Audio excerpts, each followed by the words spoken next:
La comédie française culte a fait rire des millions de Français. Mais derrière un film finement écrit se cache un tournage très dur, psychologiquement pour le comédien. Un réalisateur exigeant aux commandes. En 1998 sort Le Dîner de cons.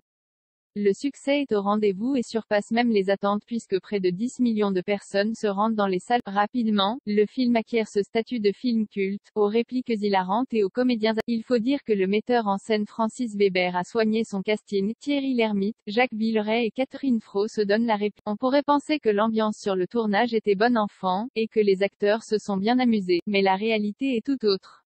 En 1998, année où sort le film, Thierry Lhermitte donne déjà une idée des coulisses. Il reconnaît que le réalisateur est extrêmement exigeant. C'est très dur. On est aux ordres, un instrument entre les mains de Francis. Le metteur en scène l'assume totalement, reconnaissant même que l'ambiance n'était pas à la rigolade. Sur le tournage, on ne s'est pas amusé. C'est tellement mathématique de réaliser une comédie aussi calibrée. De la même manière que les comédiens qui jouent dans un film d'horreur n'ont pas forcément peur sur le plateau de tournage, ceux qui jouent dans une comédie n'ont pas forcément envie de rire. Des années après, Thierry Lhermitte garde les mêmes souvenirs. Régulièrement, le comédien est invité à parler de ce film culte. Si sa carrière est ponctuée de classiques de la comédie, Le Dîner de cons est l'un des plus notables. En 2018, sur le plateau de C'est à vous, il revient sur ce tournage et les méthodes employées par le réalisateur. C'était dur parce que Francis Weber, il veut entendre ce qu'il a écrit.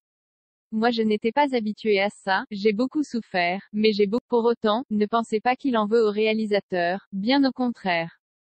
Il savait dans quoi il s'embarquait, il veut le sens de ce qu'il a écrit, et le sens, il sort par la musique. Il veut entendre ça et pas un truc qui vous arrange parce que vous savez bien le faire. Franchement, c'est lui le chef d'orchestre de ce chef-d'œuvre de culture populaire. Il faut dire que le comédien a toujours été habitué à avoir énormément de liberté, surtout quand il tourne avec ses amis. Et ça, Francis Weber le sait. Il n'hésite d'ailleurs pas à confier une petite anecdote sur son comédien principal. Il n'était pas dirigé avec ses copains du Splendide, on les laissait faire leur truc, il savait où étaient les... Avec moi, il était perdu, il allait pleurer dans la loge de la maquilleuse, un perfectionniste habitué à refaire les... L'analogie que fait le comédien entre les répliques écrites et la musique est reprise par le réalisateur. Il l'utilise en indiquant refaire des prises tant qu'il n'est pas totalement satisfait du rendu à l'écran. Et forcément, les comédiens deviennent ces marionnettes, répétant inlassablement les mêmes phrases, les mêmes mots.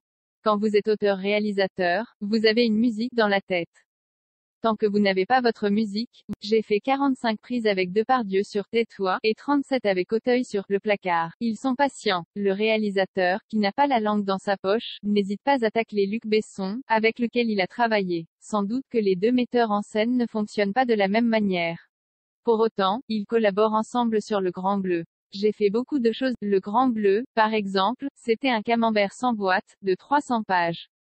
J'ai rassuré Besson qui se demandait ce que j'allais faire dans ces abysses. On s'est très bien entendu. Il se prend pour un scénariste mais il est totalement... On laissera chacun se faire son avis sur la question de savoir si Luc Besson sait ou non écrire un scénario. En attendant, si les films de Francis Weber sont cultes aujourd'hui, ils ne laissent pas un bon souvenir aux acteurs avec lesquels il travaille.